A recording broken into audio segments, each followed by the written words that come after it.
Assalamualaikum warahmatullahi wabarakatuh. Perkenalkan, saya Susyana Putri dari Prodi Pendidikan Agama Islam. Baik, saya akan menjelaskan tentang hasil makalah saya dalam bentuk PowerPoint dengan mata kuliah Psikologi Pendidikan. Judul makalah saya yaitu Hakikat Manusia dalam Perspektif Psikologi. Adapun pengertian hakikat manusia adalah merupakan inti dari keseluruhan ciri dan sifat yang membedakan manusia dengan makhluk lainnya. Dalam bahasa Arab, manusia disebut insan yang berasal dari akar kata nesia atau lupa, dan us atau ramah. Hal ini menggambarkan bahwa manusia adalah makhluk yang dapat lupa, namun juga memiliki rasa sosial dan kasih sayang. Sedangkan dalam bahasa Inggris, kata human being mengandung makna makhluk yang hidup dan berkesadaran. Secara psikologis, hakikat manusia berarti keseluruhan potensi dan kemampuan yang terdapat dalam diri individu, baik yang tampak, tingkah laku, maupun yang tersembunyi atau pikiran, emosi, motivasi. Psikologi memandang manusia sebagai sistem yang utuh dan dinamis, yang terdiri dari aspek biologis, psikologis, sosial, dan spiritual.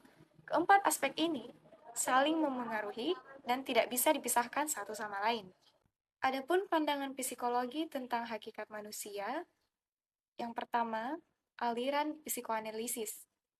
Aliran ini dibilang kalau tingkah laku manusia banyak dipengaruhi oleh perasaan dan pikiran yang tersembunyi di dalam diri kita, terutama pengalaman waktu kecil. Kadang seseorang marah, takut, lupa, atau sedih tanpa tahu alasannya. Itu karena ada masalah di masa lalu yang belum selesai. Contohnya, ada siswa yang pendiam dan gampang cemas. Nah, bisa jadi karena pengalaman buruk sebelumnya, bukan karena dia tidak mau bergaul. Kedua, ada aliran behaviorisme. Aliran ini fokus pada kebiasaan yang terlihat.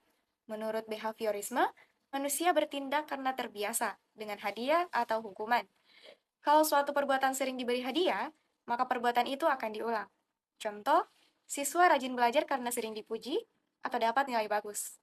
Nah, kalau dimarahi terus, bisa jadi malah takut atau malas. Seperti itu. Nah, adapun yang ketiga, aliran humanistik. Nah, aliran ini melihat manusia sebagai makhluk baik yang ingin berkembang. Setiap orang punya potensi asal kebutuhannya terpenuhi. Maslow bilang, orang tidak bisa berkembang kalau kebutuhan dasarnya belum aman. Misalnya, lapar atau merasa tidak dihargai. Contohnya, ada siswa akan susah fokus belajar kalau merasa tidak nyaman atau sering diremehkan. Seperti itu. Yang keempat, ada aliran kognitif. Nah, aliran ini menjelaskan bahwa cara berpikir memengaruhi perilaku. Piaget bilang, anak punya tahap-tahap berpikir, jadi tidak semua anak bisa langsung paham materi yang berat. Beck bilang, pikiran negatif bisa bikin seseorang stres atau minder. Contoh, ada siswa yang berpikir, aku bodoh, jadi malas belajar. Padahal sebenarnya bisa kok.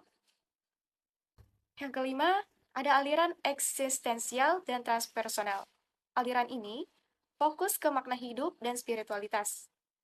Eksistensial, manusia bebas memilih hidupnya, tapi harus bertanggung jawab. Dan transpersonal, manusia juga butuh hubungan dengan Tuhan dan nilai spiritual. Contoh, siswa bukan cuma butuh nilai bagus, tapi juga butuh tahu untuk apa dia belajar dan hidup. Jadi, kesimpulannya, antara psikoanalisis adalah perasaan tersembunyi, behaviorisme adalah kebiasaan dan hadiah, humanistik adalah kebutuhan dan potensi, kognitif adalah cara berpikir, sedangkan eksistensial adalah makna hidup. Adapun dimensi dan pendidikan aspek manusia. Yang pertama, ada dimensi biologis. Dimensi biologis berkaitan dengan tubuh dan kondisi fisik manusia. Isinya seperti kesehatan, otak, hormon, usia, dan kebutuhan dasar hidup atau tubuh, seperti makan, tidur, dan istirahat. Contohnya, orang yang kurang tidur jadi gampang marah. Siswa yang lapar susah fokus belajar.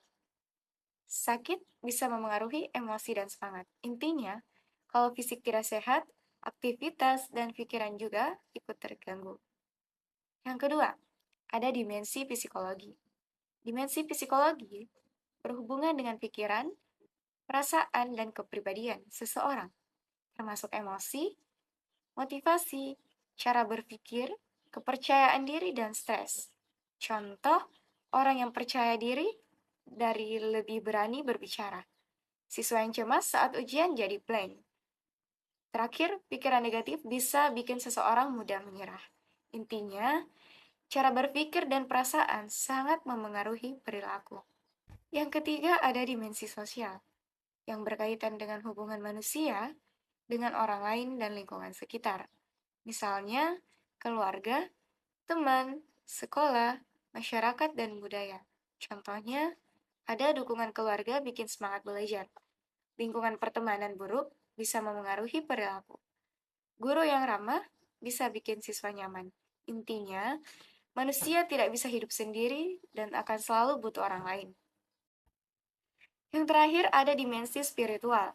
Dimensi spiritual berhubungan dengan hubungan manusia dengan Tuhan dan nilai-nilai hidup. Isinya tentang iman, ibadah, akhlak, makna hidup, dan tujuan hidup.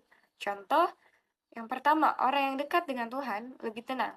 Yang kedua, nilai agama jadi pegangan saat menghadapi masalah. Yang ketiga, iman membentuk sikap jujur dan sabar. Intinya, spiritual memberi arah, makna, dan ketenangan hidup. Kesimpulan dari semuanya, yang pertama, biologis itu adalah tubuh, psikologis adalah pikiran dan perasaan, sosial adalah hubungan, dan spiritual itu adalah iman dan makna hidup. Adapun faktor yang memengaruhi kepribadian manusia, yang pertama, faktor herediter.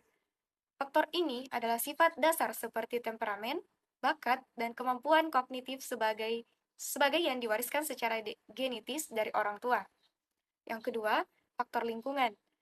Faktor ini biasanya lingkungan keluarga, teman, pendidikan, budaya, dan masyarakat sangat berpengaruh dalam membentuk nilai dan kebiasaan individu. Yang ketiga ada faktor pengalaman, yakni pengalaman hidup, terutama pada masa kanak-kanak, berpengaruh besar terhadap pembentukan kepribadian dan cara berpikir seseorang. Yang terakhir ada faktor spiritual dan nilai hidup, seperti nilai-nilai moral, keimanan, dan tujuan hidup yang dipegang seseorang akan membentuk arah kehidupannya. Adapun kesimpulan dari hakikat manusia adalah dalam perspektif psikologi, menunjukkan bahwa manusia adalah makhluk yang utuh dan kompleks, terdiri dari unsur biologis, psikologis, sosial, dan spiritual yang saling berhubungan. Setiap manusia memiliki potensi untuk berpikir, merasa, dan bertindak berdasarkan kesadaran diri.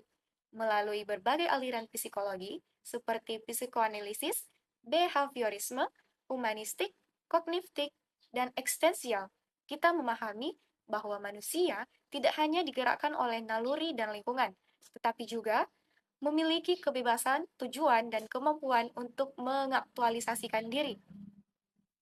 Hakikat manusia bukan hanya tentang fisik dan pikiran, melainkan tentang makna, nilai, dan kesadaran diri yang menjadi ciri khas kemanusiaannya.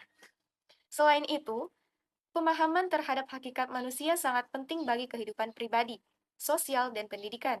Dengan memahami siapa manusia sebenarnya, kita dapat mengembangkan potensi diri secara optimal, menghargai perbedaan antar individu, dan membangun hubungan yang harmonis dengan sesama. Pemahaman ini juga menjadi dasar bagi pengembangan moral dan spiritual, agar manusia menjadi tidak hanya cerdas secara intelektual, tetapi juga memiliki hati nurani yang luhur dan keseimbangan hidup antara kebutuhan duniawi dan rohani. Baik, mungkin itu saja yang bisa saya sampaikan dan jelaskan. Mohon maaf bila terdapat kekurangan. Saya Suciana Putri. Terima kasih. Wassalamualaikum warahmatullahi wabarakatuh.